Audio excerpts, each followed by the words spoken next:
Welcome to our workshop on power struggles. This issue starts in toddlerhood and can be seen all the way through adolescence. So it is very helpful to know exactly what power struggles are and how to handle them well. In this workshop, I will cover an overview of power struggles, including the definition as well as some examples. Then I will discuss techniques for avoiding power struggles altogether, as well as tools to use to eliminate the power struggle once it starts. Lastly, I will share some helpful tips. First, it is important to know the definition.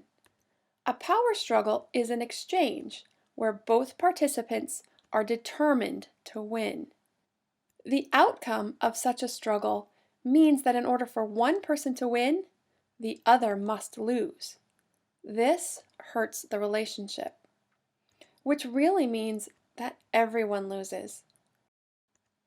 If you feel provoked, challenged, or threatened, and tend to react by pushing back harder and thinking, I will make you, or I will win, you are engaging in a power struggle. Here are some examples. Your child refuses to do his homework. You find yourself getting worked up. You know it is important not only to be in a good habit for homework, but also because your child has a test tomorrow and it will affect his grade. He digs in and says no, he doesn't want to, he doesn't feel like it. You find yourself thinking, how can I make this kid sit down and do the work? This is a power struggle.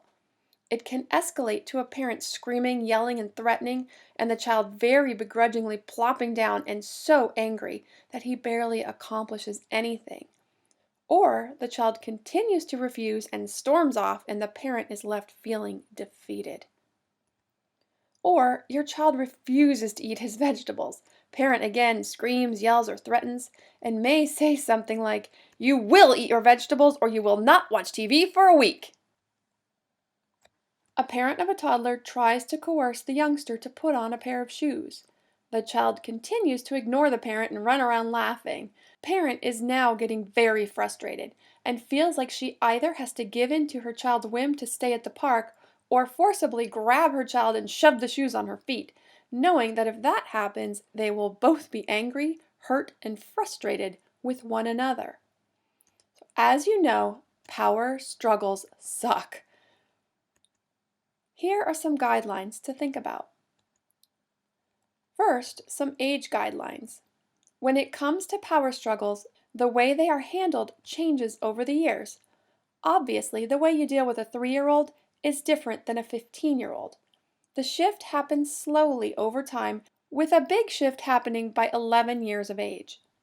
This workshop focuses on the technique to use for the 10 and under, before the big shift. If you are dealing with power struggles with a child 11 or older, see the workshop on dealing with power struggles for ages 11 plus. Now, some guidelines on engagement. In power struggle situations, parents tend to step up and engage in the struggle. They send the message, I will struggle with you.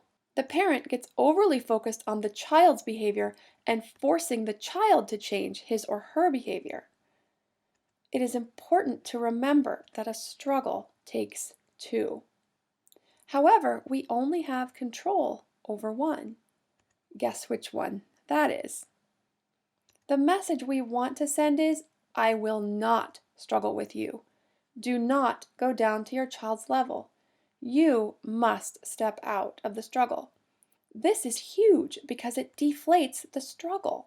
You are calmer, so you are in a place to be ready to use better ways of handling these situations. When it comes to power struggles, prevention is key.